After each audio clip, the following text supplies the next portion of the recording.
Uh, Yeah, so the reason why we invited Palesa, so me and Karina have been talking a lot around how do we make the check-ins also worthwhile, worth your while, never mind just for writing, but also make them a space where you can also engage with other scholars outside the university, within the university, and within, beyond our faculty. So you'll see once in a while we will invite other people and more people to engage with us, and we want to just grow our little tribe of scholars because we don't want us to be the only ones. And I think me and Karina are very passionate about making sure that we are growing in numbers and then also that it doesn't make scholarship a hard process for anyone. So we invited Palesa as a way of starting off this conversation around how do we then start thinking about our research beyond just our, just you struggling going, oh my God, I need to write, but with other things. So part of scholarship is also reading, engaging with other peers and other people and their work and what they're working on. So Miss Palesa Nqambaza, I know her from my union days when I still used to be at Sadau, and she was a lecturer at University of Johannesburg, teaching politics. And so currently she's a PhD candidate in political studies at Wits University, and her research interests are gender politics with a particular focus on promoting Afrocentric alternatives to make sense of African modes of being and social organization. And in 2015, she was moved by the Roads Must Fall moment, and she has dedicated her scholarship to contributing towards an Afrocentric knowledge making. So Palesa has lectured at Wits University, University of Johannesburg, and Monash University. She currently is a lecturer at Wits University, and her honors title, and she has a Golden Key honors and has a fellowship with Abe Bailey Foundation, Think program in the National Institute for Humanities and Social Sciences. So I'm really excited about her work because Palesa is one of those people who's able to clarify very clearly between Africanism, BC, and Afrocentricity. Something I can't because I think these things in J, they are one thing. But she's able to go, no, comrades are not getting it right. So hopefully her presentation helps us to think differently about other things. So it may not be something that you're working on, but it could be just a way of thinking and differently about the world. So please welcome Ms. Palesa Nqambaza. Palesa, over to you.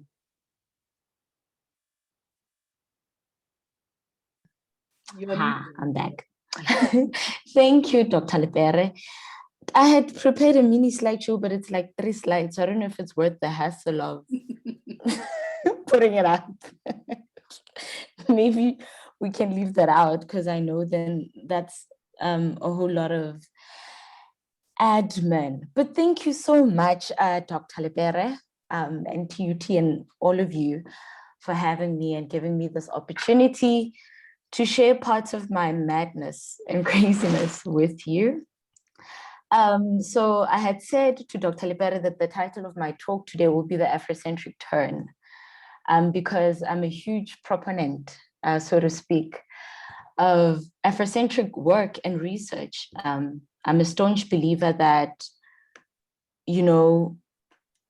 Africa needs to be given a chance, because I think that often when we're engaging with Africa, the intellectual climate is in such a way that, we are made to believe that African knowledge is only legitimate if it presents something that's going to solve all the problems. And if it's not, then we have to revert back to very Eurocentric, Western-centric modes of knowledge and knowledge production and thinking and being. Or that if we're going to talk about particular African histories, we have to present these utopias that are going to blow everyone's socks away. And if we aren't able to do that, then for some odd reason, then we are not worthy interlocutors, right?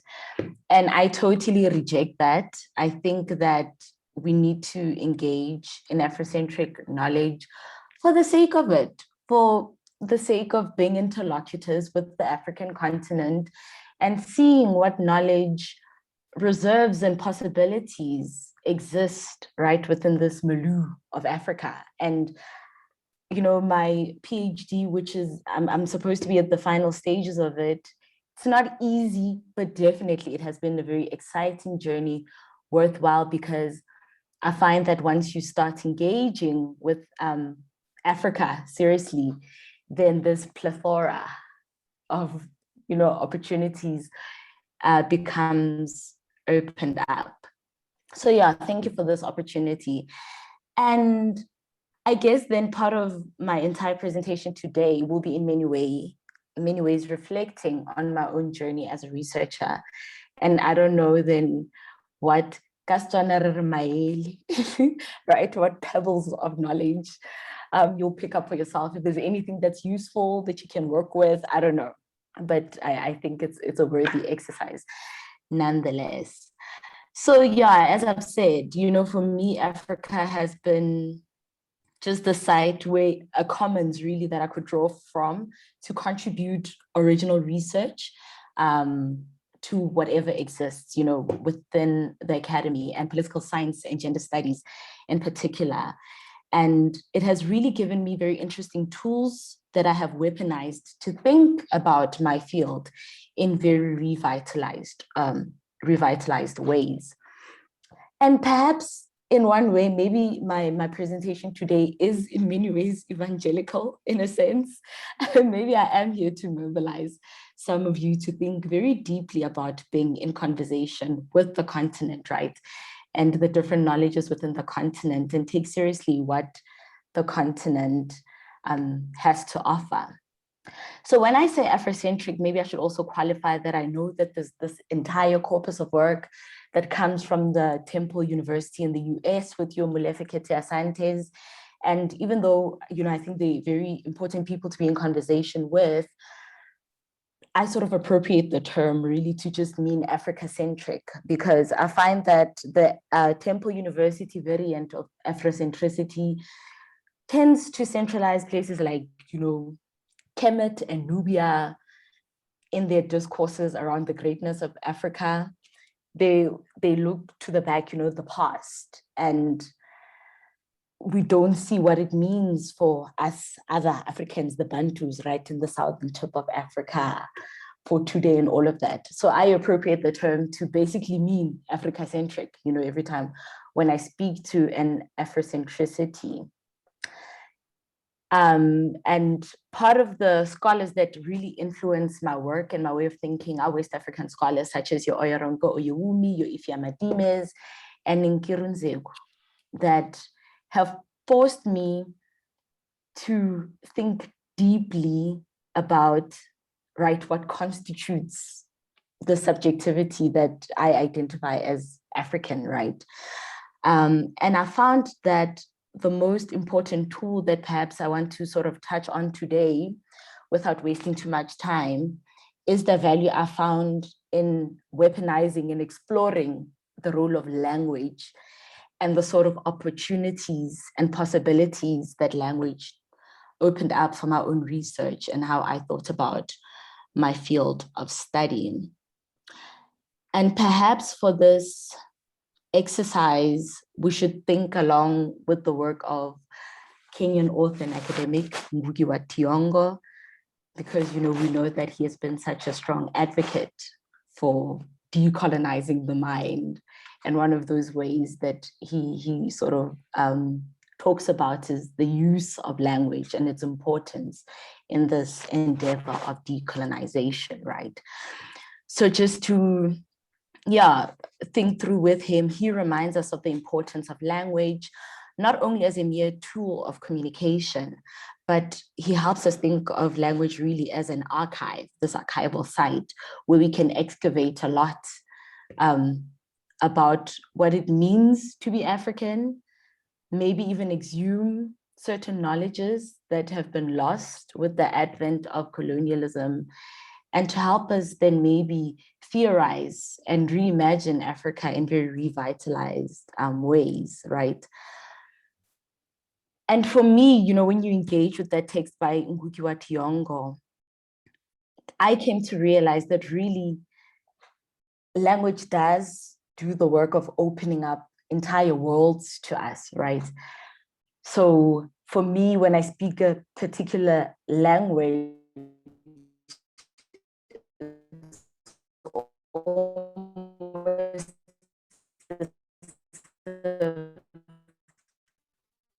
I travel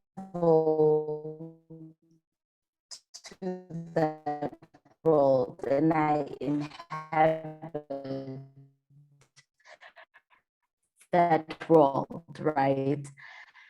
And for me, then, once I started thinking about language, speaking English and call his mom a liar.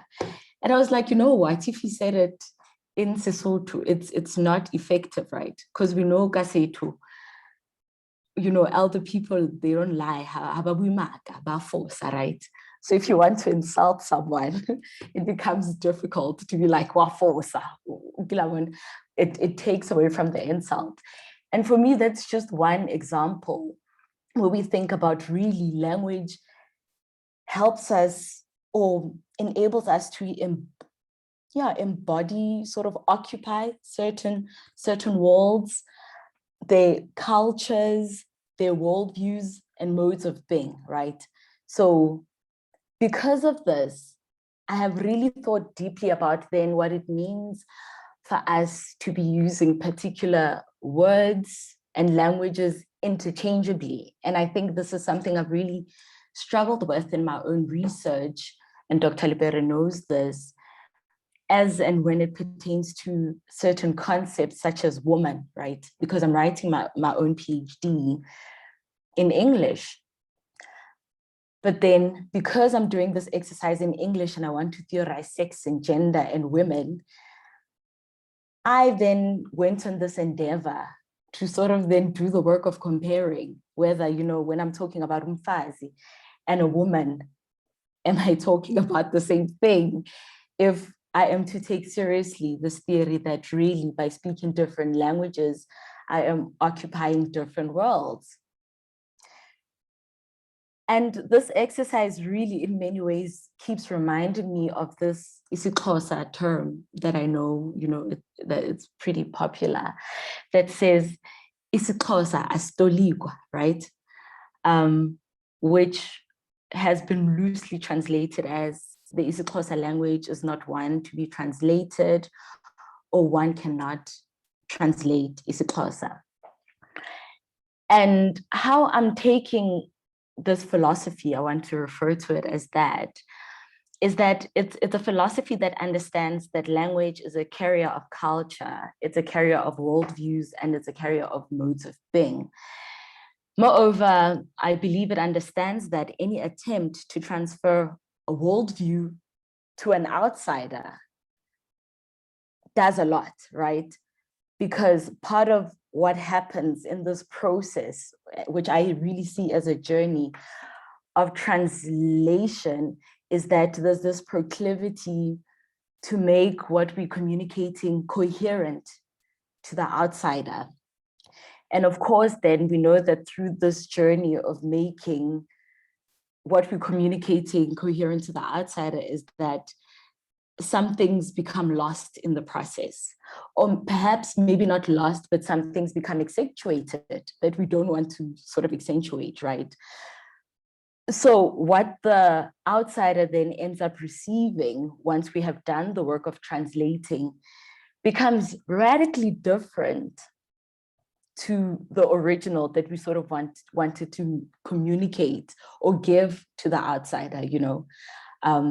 Perhaps the only way of doing proper translation is for really outsiders to walk in one's shoes, occupy their world, live among the people. Perhaps, you know, maybe that is one way where we can think of proper translation, where translation becomes a successful exercise where nothing is lost, nothing is altered, or nothing is accentuated. I want to give an example that I've sort of encountered a lot, and actually it has really taken over a chunk of what I'm doing with my PhD. So part of the concepts that I'm working with, as I've mentioned already, are women and umfazi. And of course, when I look at the genealogy of women and the sort of scholarship that informs how we understand women today, especially with queer theory, you know, you find this genealogy that is very heavy laden with a very particular history and baggage, right? A history that speaks to the subjectivity that's a negation, because, you know, we know that woman is the other of man, right? So its ontology has been questioned, put under scrutiny. It's been regulated, or yeah, it's been perceived as this subjectivity that is ruled by the flesh, right? It's perpetually embodied, whereas, of course, its counterpart, the man, becomes this rational thing. So already once you start engaging with the concept of woman, there's this entire baggage in history that you sort of carry into your work. And often, of course, we know that when we're doing research, we can't even ignore that genealogy, that history, that baggage. It has to be addressed.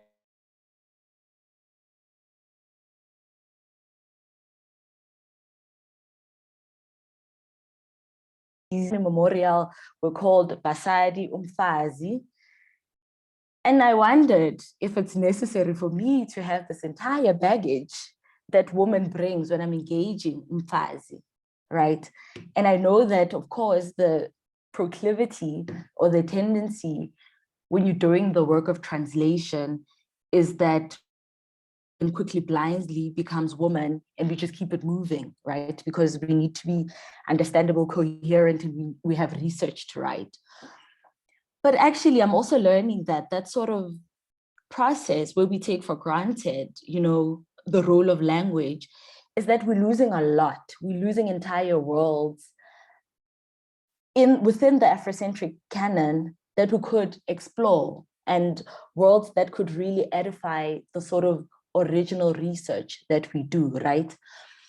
So for instance, if you think about the lexical item umfazi, and if we were to sort of unpack it a bit, I used one of the earliest, and I'm not going to say the K word because this is being recorded, but it's the Zulu K-word dictionary by Reverend William Davis. And you find that how he unpacks the etymology of umfazi is that he argues that it is a combo of umfo and azi, which really speaks to the morpheme kazi, or the suffix kazi, if you want to refer to it as that way. Umfo, in this instance, we could loosely translate to a mortal being, right? And kazi, according to, you know, this dictionary, is referred to as an increase, or to generate, or to know, right? Then what he does at the end is then argues, I'd say, that then looking at these two components of the word umfogazi, umfazi, that umfazi means a wife man, or he says a woman, or a human female, right? So we see within this exercise that he then understands kazi, which, funny enough, he mentions in the dictionary that it means increase, to generate, to know. But all of a sudden, when the word now becomes a word, the argument becomes that it means a wife, man, a woman. So all of a sudden, kazi becomes this gendered signifier. And we know from the work of linguist Professor Pamela Maseko, she opposes the sort of framing that says kazi is this gendered signifier, right? So for her, kazi is a morpheme that reinforces the intensity of the idea of the root word. And she argues not in size, but attributes. So whenever you add the morpheme kazi to a word, she argues that it adds a superlative or a degree of greatness or awesomeness to the root word or the noun. And a good example that Pamela Maseko sort of points us to is the term umhlekazi, which, if we were to translate it in English, I don't know, would we loosely translate it to as sir? I don't know. In this word, we see once again the morpheme kazi, right? And we know that when people refer to umhlekazi, often it will be male figures, right? So for her, she uses this example to sort of complicate this idea that kazi is a gendered signifier that signifies woman. Another example that we can sort of look to complicate this way of looking at kazi as a gendered signifier is ubawo kazi, right? Who I guess in English, an equivalent, and I say quote unquote, would be an uncle, right? We know this is a male figure.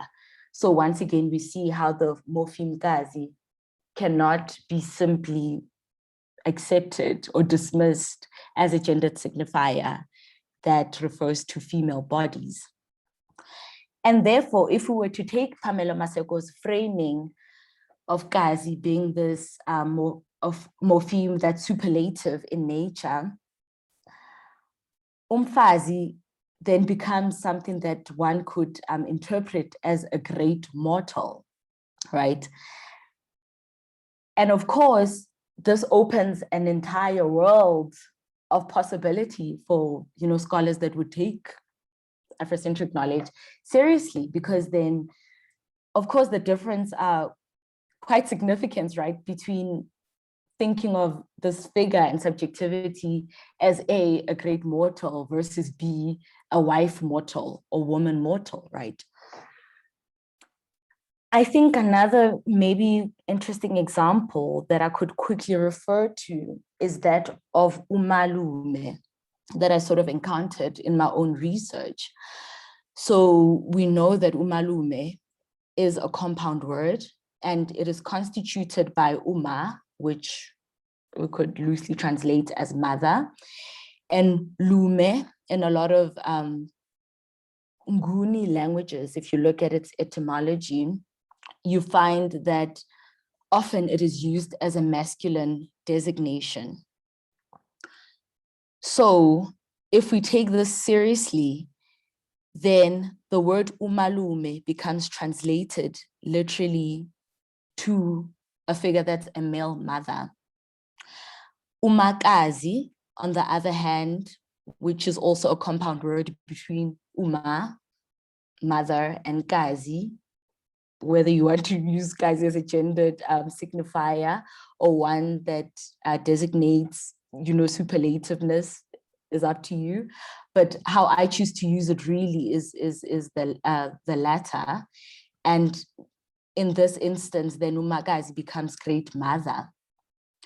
So for me, this really got me thinking about kinship systems in very interesting ways, because all of a sudden now, you know, everyone had multiple mothers within isiXhosa or Mpondo, which is really the community that I'm studying, societies where in many ways notions of motherhood become disrupted, because now we have to think about, you know, mother within an Afrocentric setting as really this category that's A, not gender bound, but B, very plural, right?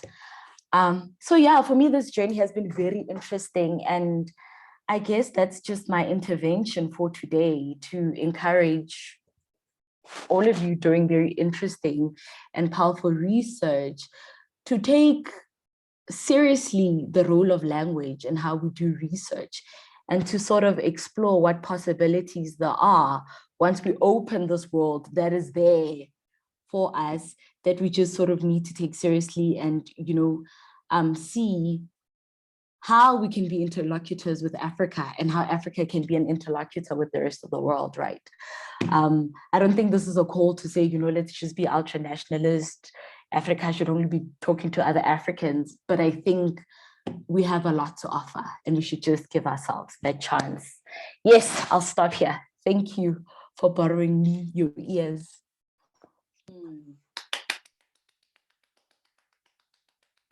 A round of applause. Wow. Wow, wow, wow, wow, wow, wow, wow. Whoa, hey, hey, hey. Did you get that? Hey, I got that.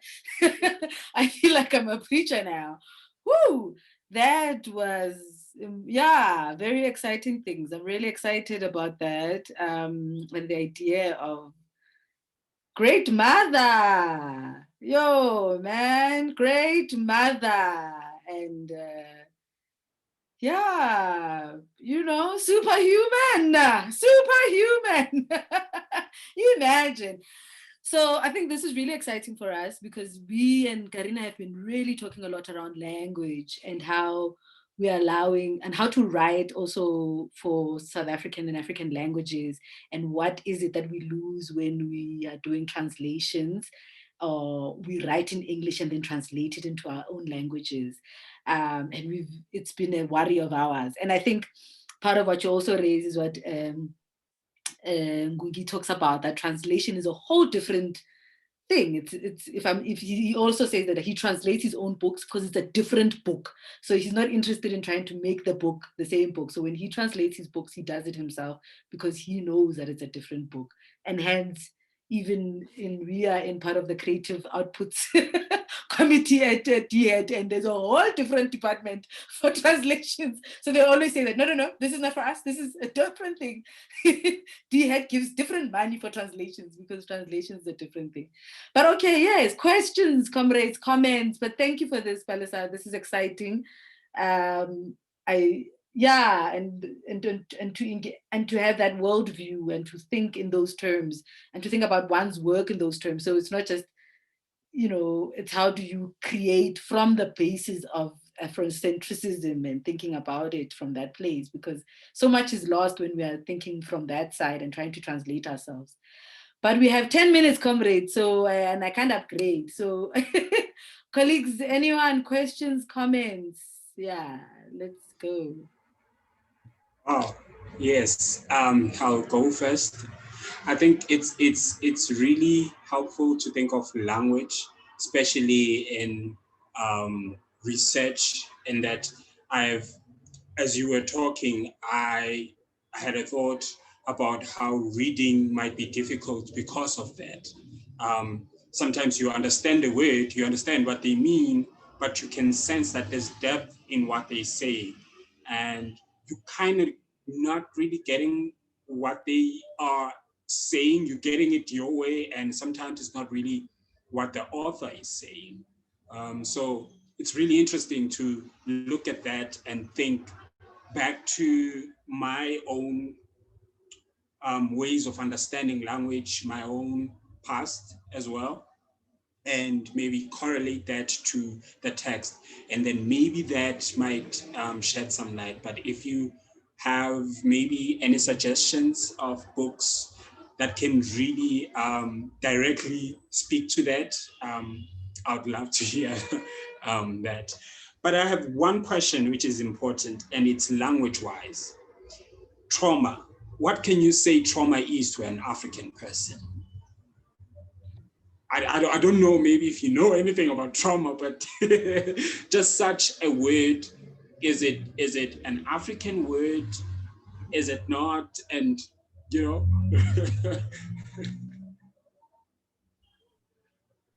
So let's take a number of conversations, comments, thoughts, questions, and then you.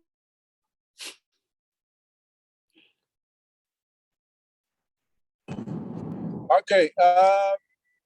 Thank you so much, Palesa, for that presentation. I'm driving, that's why I'm on video.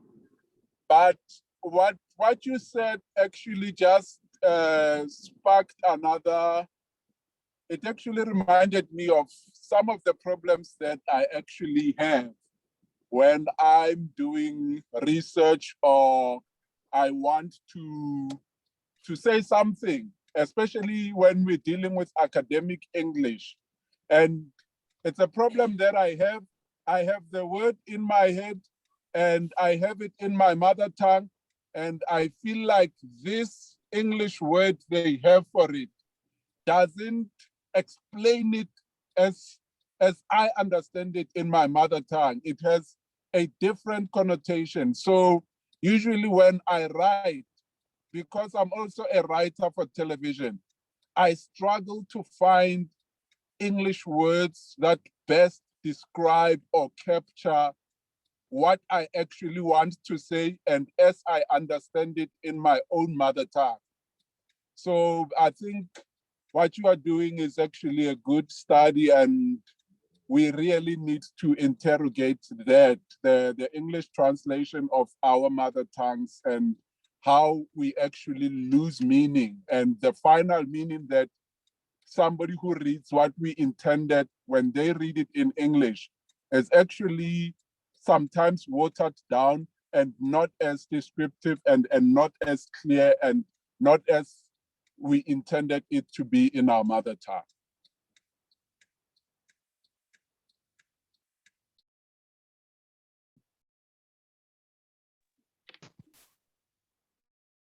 Hello, hi everybody. So hi, this is Zintle. I wasn't here when we're doing introductions. So sorry about that. I do not have electricity. I had problems. So just a brief introduction. My research is on creating a female protagonist, basically, one that has the kind of complexities that I would like to see on females when they are starring a show. So what was interesting about what you were just sharing just now is that I have a friend who loves language, and I had a problem with snakes where I stay. Where I stay, it's quite bushy, so I would find snakes in my flat, and he said to me that the word inyoka, so a snake inyoka in Xhosa, is a compound word which incorporates the first inyo is like the female part, and then ka is like a bang word, right? So it's a lot anyway. So what he was saying essentially, it made me pay interest in words and how they are built up, so that I can have a better understanding, and in some weird way that calmed me down in terms of what I feel about snakes. I know this is such a weird thing to share, but what he was saying is that a snake is an animal that like crawls on the earth, so it's very aware and very in touch with the vibrations of the earth, and so it tends to be attracted to calmness and the female energy, and it was a lot of information, but I'm saying this to say there is such great knowledge in how everything is interconnected essentially, and even in how language is then built. And then and so I'm saying this to say, I think that knowledge, I found your presentation so interesting. Thank you so much for that. So as a person who's trying to write or to build, or whose research is around originality and power and strength in an original form, it's so helpful in the sense that, I'm so sorry if I'm rambling. It's so helpful in the sense that there is a need to go back to the niche, or to the origin of things, so that I can have what I need. I don't know. I'm being metaphoric, but I'm saying your presentation and that attention to words and to language, and obviously breaking down these words and then taking it to nature, and then taking it like that interconnectedness then aids me with my research to be able to find what I'm looking for. I don't know. Maybe I'm being too metaphoric, but thank you for that. Thank you. All right, so we have 2 minutes. I guess Palesa, you'll be able to rush out, and I don't know, do you guys want to come back, or is it okay that we can? What are your comrades? I didn't hear that, Refilwe. You are breaking up. I don't know if it's my network or what. No, it's my internet. And also, I'm not sure about the recording, what's going to happen, because my internet. But anyway, I was asking, we are less than a minute. Can we come back for 10 more minutes? Can we just come back on the link 10 more minutes? Sorry for that, because now I was giving us a choice, but no choice. No Sha, problem. See you now. Let's come back, yeah. Yes, thank you.